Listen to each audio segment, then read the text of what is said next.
어떻게 설치하는지부터 보여드릴게요. 여기 이 링크를 주소창에 입력해서 들어가셔도 되고 아니면 그냥 네이버에 검색하시면 바로 나옵니다. 네, 그냥 네이버에다가 구글이네요, 이거는. 뭐 구글로 저는 요즘에 사실 구글 검색을 가장 많이 활용하기 때문에 네이버에도 이렇게 나오죠. 그래서 다운로드 버튼을 누르시면 돼요. 가장 최신 걸 받으셔도 되고요. 근데 아무래도 뭐 모든 프로그램이 다 그렇겠습니다만 가장 최신 버전은 약간 오류가 발생할 수 있는 확률이 있어요. 그래서 여기 보시면 previous release 있죠. 웬만하면 그 가장 최신 버전보다는 약간 조금 그 전 버전이나 전전 버전을 다운로드 받으시는 걸 추천드립니다.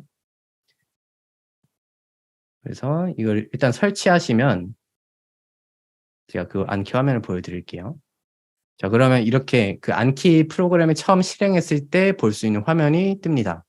일단은 가장 눈에 들어오는 부분은 바로 여기 뭉치라고 되어 있죠. 뭉치라는 것은 그 플래시 카드들이 모여져 있는 카드 덱을 의미해요. 카드 팩, 뭉치. 그래서 보통은 과목별로 이렇게 뭉치를 생성하는 편입니다. 그래서 보시면 제가 미리 만들어 놓은 카드들을 보시면 두 자리 숫자 발음 변환 연습용 뭉치도 있고요. 그다음 뭐 CPA, 회계사 시험이죠. 근데 이거는 그냥 예시로 제가 받아 놓은 거예요. 그래서 각 과목별로 뭐 그 부가가치세법, 상증세법, 법인세법, 소득세법, 회계감사 이런 식으로 과목별로 그 카드 뭉치를 만들어 주시는 게 가장 이상적이에요. 실제 플래시카드를 만드는 건 조금 이따가 보여드릴 거고요. 안키라는 프로그램을 활용해서 공부할 때 어떤 모습인지를 먼저 좀 보여드릴게요. 자, 이렇게 내가 공부하고 싶은 그 카드 뭉치를 클릭해서 공부 시작 버튼을 누르시면 되고요. 그러면 이런 식으로 내가 미리 만들어 놓은 그 플래시카드들이 뜨게 됩니다. 이 플래시카드가 뜨는 그 알고리즘조차도 내가 설정할 수 있어요. 순서대로 뜨게 할지, 즉 내가 그 플래시카드를 만든 순서대로 뜨게 할지 아니면 랜덤으로 뜨게 할지도 선택할 수가 있고요. 지금 같은 경우에는 그 단순한 플래시카드 형태는 아니고 PDF 교재를 캡처해 가지고 그 위에다가 이 제목이 되겠죠. 키워드 이 제목 부분에다가 네모칸을 쳐서 확인할 수 있는 그런 플래시카드예요. 여기 밑에 답보기 버튼을 클릭하면 그에 대한 답을 확인할 수가 있고요. 그리고 저 같은 경우에는 이렇게 총 3개의 그 추가 입력 필드를 만들어 놓았습니다. 그래서 이 카드들을 만들 때 각 필드에다 내가 원하는 내용들을 입력해 놓으면은 이런 식으로 공부할 때마다 그 답보기 버튼을 눌렀을 때 내가 그 당시 공부할 때 입력해 놓았던 내용들을 또 여기 밑에서 확인할 수가 있어요.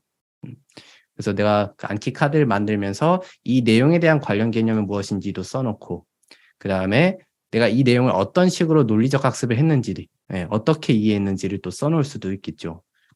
그리고 최종적으로는 내가 어떻게 기억법을 적용해서 변환 결합했는지 혹은 어떤 기억의 공전에 내가 이 내용을 저장했는지 그런 거를 써 놓으시면 좋아요. 이렇게. 그래서 이런 입력 필드들을 또 설정하는 방법도 좀 이따 자세히 알려드릴게요. 그리고 여기 밑에 보시면 4가지의 버튼이 있는데요. 우선은 가장 기본적인 버튼 여기 3번째 보이는 이 알맞은 버튼이에요. 이 알맞은 버튼이 가장 기본 버튼이고요. 그래서 이 알맞은 버튼을 누를 때마다 그 안키에서 내가 설정해 놓은 그 간격, 그런 간격까지 내가 다 설정할 수 있거든요. 그 간격을 점차 벌려가는 거예요. 근데 만약에 내가 이 내용이 너무 쉬웠어. 그러면 쉬운 버튼을 눌러서 좀 더 그 간격을 넓혀준다는 거죠. 반대로 내가 이 내용이 어려웠다. 그러면 어려운 버튼을 눌러서 그 간격이 좀 더 좁혀져서 좀 더 자주 나오게 해줄 수 있겠죠. 그 다음에 내가 이 내용을 딱 봤는데 완전 처음 보는 내용이야. 아예 그냥 다 까먹은 거죠. 그랬을 땐 그냥 에이 다시 버튼을 눌러서 아예 리셋을 하는 거예요. 내가 그동안 쌓아왔던 그 간격을. 그러니까 이런 거를 내가 각 버튼이 어떤 알고리즘으로 작동하는지를 이해해야만 내가 상황에 따라서 어떤 버튼을 눌러야 할지 판단을 할 수 있어요. 그래서 그 자세한 내용도 말씀드릴게요.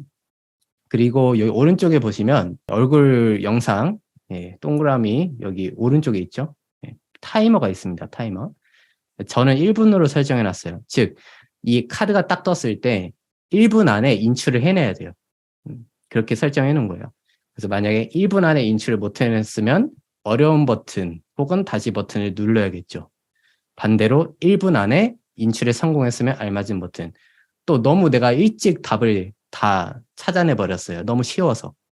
뭐 예를 들면 10초 만에, 20초 만에. 그러면 쉬운 버튼을 또 누를 수 있겠죠. 그래서 이런 식으로 이 타이머 기능을 활용해 주시는 게 좋습니다. 그래서 이 타이머도 설정하는 게 또 있어요.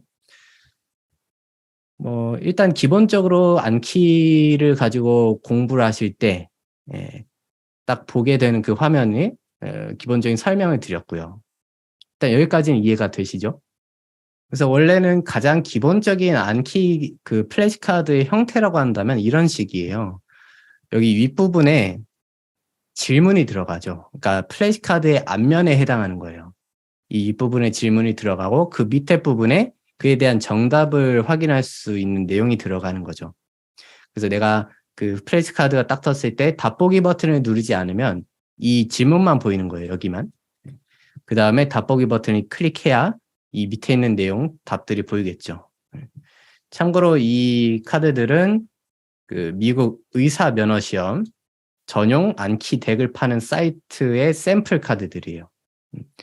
그래서 미국이나 유럽 같은 경우에는 이렇게 의대생들이 안키를 굉장히 많이 활용합니다. 워낙 외워야 될 분량이 방대하기 때문에. 그리고 또 뭐 다른 시험도 마찬가지겠지만 제한된 시간, 짧은 시간 안에 내가 그 내용에 대해 설명할 수 있어야 되고 인출해낼 수 있어야 된단 말이에요. 근데 그러려면 결국에는 반복 훈련이 필요한데 그 반복 훈련을 가장 쉽게 해줄 수 있는 게 바로 이 안키 카드라는 거죠.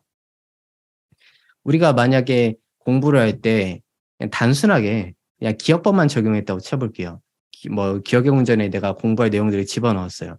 그러면 그 상태에서 인출을 하려면 어떻게 해야 돼요?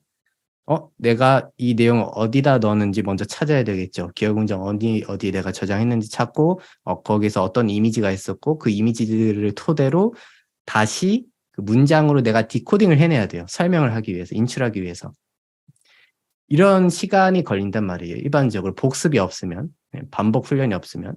근데 우리가 실제 시험장에서 제한된 시간 안에 최대한 많은 양의 정보를 인출해내기 위해서는 반복 훈련이 필수적이에요. 아무리 기억술이 능통하더라도. 그래서 이 반복 훈련을 가장 효율적으로 하게 해주는 게 바로 이 안키라는 거죠. 자, 여기 이 윗부분도 그 의대생들이 활용하는 그런 일반적인 카드의 모습이에요. 그래서 제가 아까 그 PDF 교재에다가 네모칸 친 거랑 똑같은 거예요. 그 교재의 일부를 캡처해가지고 네모칸을 이렇게 바로바로 생성할 수가 있습니다. 이렇게 해서 키워드 위주에다가 네모칸을 가려놓고 그걸 하나씩 인출해 볼 수도 있겠죠.